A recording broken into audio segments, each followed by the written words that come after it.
देखिए हाल ही में यूपी के सीएम ने हलाला सर्टिफाइड प्रोडक्ट्स को पूरी तरीके से बैन कर दिया है। यानी कि जो भी प्रोडक्ट जिस पर हलाला सर्टिफिकेशन होगा वो प्रोडक्ट्स आप अपने यानी यूपी में बेच नहीं सकते और उसका यूज़ भी नहीं कर सकते, और इसके यूज़ अगर कोई करते हुए पकड़ा जाता है तो उसके खिलाफ लीगल एक्शन वगैरह भी लिए जा सकते हैं। पर बात यहाँ पे ये आती है कि आखिर ये हलाला होता क्या है और आखिर ये हलाला सर्टिफिकेट क्या है। एक बार के लोगों को हलाला तो पता होगा, पर ये हलाला सर्टिफिकेशन प्रोडक्ट क्या है और आखिर ऐसी क्या जरूरत पड़ेगी कि इसको बैन किया जा रहा है। और इतना ही नहीं, क्या ये इसको बैन वगैरह करके ये यूपी सरकार क्या इस्लाम के खिलाफ फिर से कदम उठाने पे तुली हुई है और क्या फिर से धर्म के नाम पे हेट फैला रही है। तो आइए जान। देखिए मोस्ट ऑफ द लोगों को हलाला के बारे में तो मालूम ही होगा, अगर नहीं मालूम है तो बता दूं कि इस्लाम में दो टाइप की चीज़ होती हैं, एक हलाल एक हराम। हराम के बारे में आपने सुना होगा कि ये चीज़ें खराब है, उसको हराम बोल देते हैं, लोगों को भी गाली दे देते हैं कि साला हरामी है। अब ऐसी दो चीज़ें होती हैं, हलाला का मतलब यानी परमिशेबल जो कि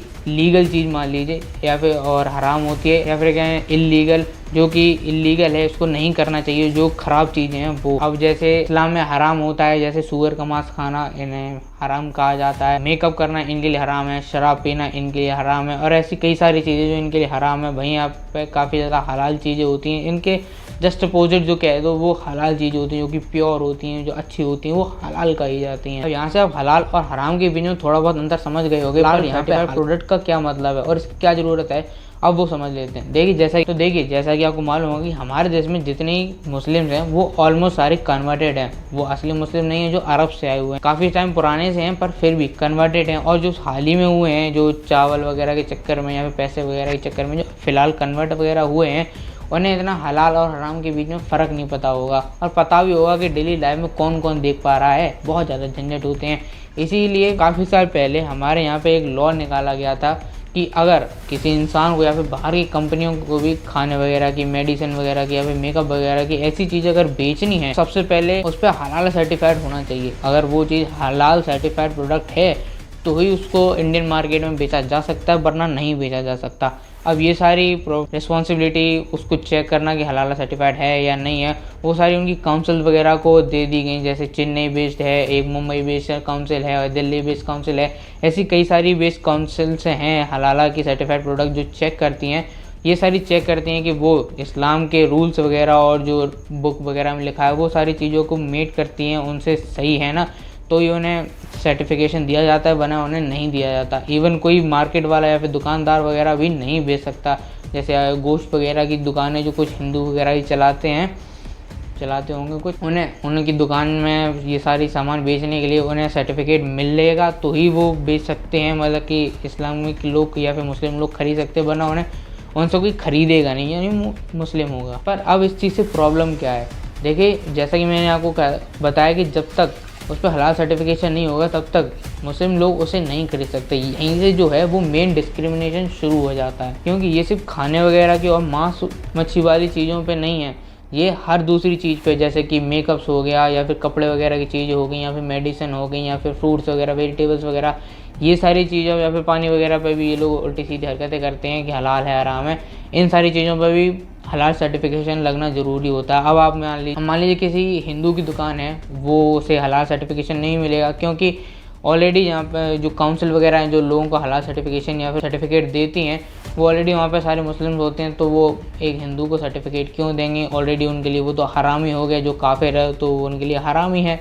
अब वो उन्हें सर्टिफिकेट नहीं मिलेगा। अब मान लीजिए ऐसे ही उन्हें अपनी सामान वगैरह या फिर प्रोडक्ट वगैरह बेचना हो तो कौन खरीदेगा, क्योंकि वो तो भाई हराम सर्टिफिकेट हो गया, हलाल सर्टिफिकेट तो बचा ही नहीं। अब ये तो प्रोडक्ट की बात होगी। अब मान लीजिए कोई शॉप वगैरह वाला है या फिर कोई दुकानदार है और उसके पास ये सारे सर्टिफिकेट नहीं है, और एक मान लीजिए कोई इस्लामिक मेजॉरिटी एरिया में उसकी दुकान है और उसके पास हलाल सर्टिफाइड नहीं है और किसी और के पास हलाल सर्टिफिकेशन है, तो भाई उससे कौन कोई खरीदेगा, वो तो दूसरे लोगों के पास चले जाएंगे ना। उसके पास तो हलाल सर्टिफिकेशन है, भले ही ना हो, कौन ऐसे रोड चेक कर रहा है, पर इस्लामिक लोगों को चेक कर लेते हैं, तो उसके पास तो होगा नहीं, उससे तो कोई खरीदेगा नहीं, वो दूसरी जगह चले जाएंगे। आप इसीलिए आप जितने भी ये लखनऊ, दिल्ली वगैरह ऐसी जगह पे चले जाना, जितनी भी यहाँ पे गोश्त वगैरह की दुकान होगी, उन पे ऑलरेडी हर किसी के पास हलाल सर्टिफिकेशन होगा ही होगा, क्योंकि उनके कस्टमर ना चले जाएं। अब इसी से कई सारे लोगों को प्रॉब्लम होती है, जो मेजोरिटी में लोग हैं उन लोगों को प्रॉब्लम होती है कि यहाँ पे डिस्क्रिमिनेशन होता है। यहाँ पे लोग बेमतलब हम सामान नहीं खरीदते, हम भी सामान अच्छा ही बना रहे हैं, हमारे पास भी सामान उसी तरीके से है, फिर भी ये लोग खरीदते नहीं है। यहीं पर ये प्रॉब्लम हो जाती है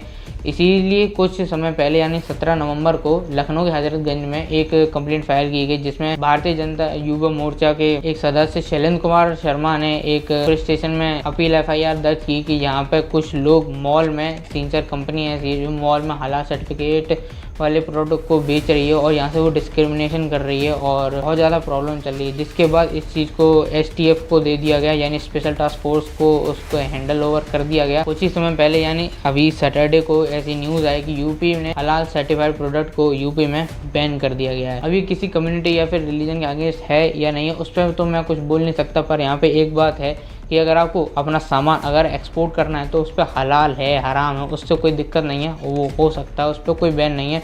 यहाँ पे बैन है कि अगर आप वो लोकल में बेच रहे हैं और इंडियन प्रोडक्ट में उस प्रोडक्ट को इंडिया में ही बेचा जा रहा है, इंडिया के लोग ही उसको कंज्यूम करेंगे, तो आप उस पर हलाल प्रोडक्ट वगैरह सर्टिफिकेशन वगैरह कुछ नहीं लगा सकते। अगर आपने लगाया तो उसके खिलाफ आप पे लीगली एक्शन भी लिया जा सकता है।